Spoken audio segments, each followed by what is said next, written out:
हनुमान जी की बड़ी महती कृपा है, गुरु जी के चरणों का आशीर्वाद है। सदगुरुदेव भगवान श्री पूज्यपाद परमहंस तपोनिष्ठ महात्मा श्री सन्यासी बाबा, इसमें बेश डाल तपोनिष्ठ महात्मा श्री सन्यासी बाबा जी के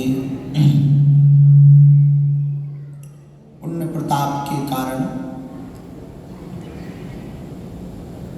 आयोजित संपूर्ण भारत में और भारत के बाहर कथाओं के मध्य में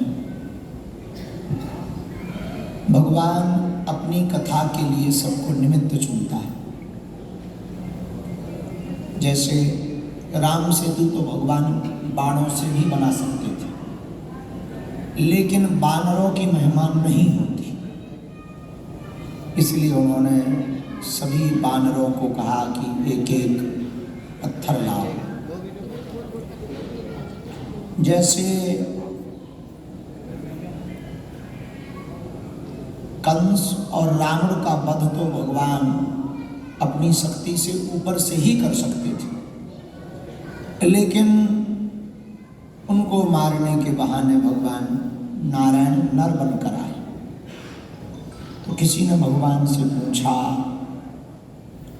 आप नारायण से नर बनकर आए, आपने पूरी सृष्टि बनाई, आपने पूरा जगत बनाया, तो निश्चित है आपने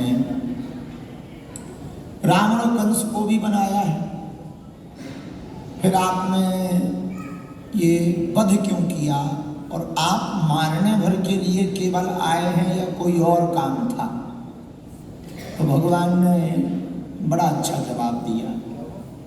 भगवान बोले, हम ना तो रावण को मारने आए हैं, ना कंस का वध करने आए हैं, हम तो अपने भक्तों के दर्शन करने के लिए नारायण से नर बन करके आते हैं।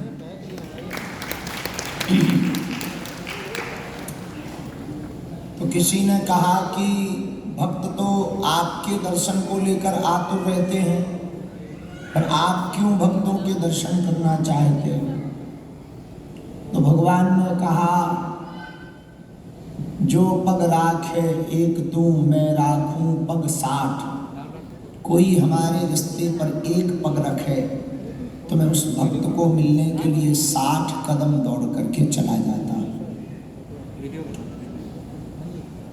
उसी प्रकार भगवान अपनी लीलाओं में सभी देवी देवताओं को माध्यम बनाते। तो किसी को चरणों की सेवा देते हैं, तो कभी केवट को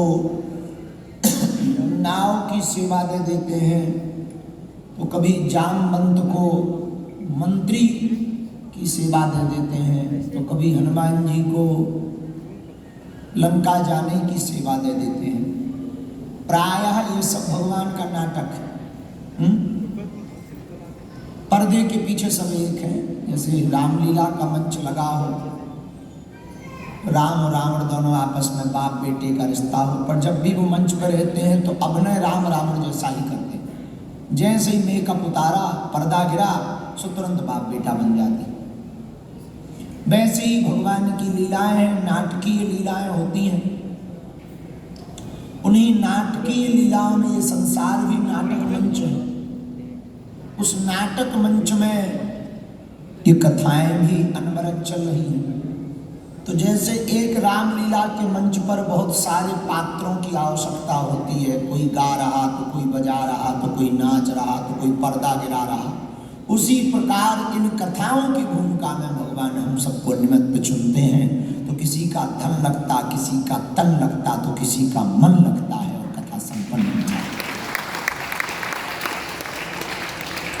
और कथाएं भगवान की कथा भगवान की कृपा से, भगवान के निमित्त मात्र साधकों से। देखो, सुत दारा अनुलक्ष्मी पापी के घर होए, संत समागम हरि कथा तुलसी दुर्लभ दो। सुत यानी बेटा, पत्नी और बेटा और पैसा, पत्नी पूत और पैसा, तीनों पापा है। पत्नी पूत और पैसा।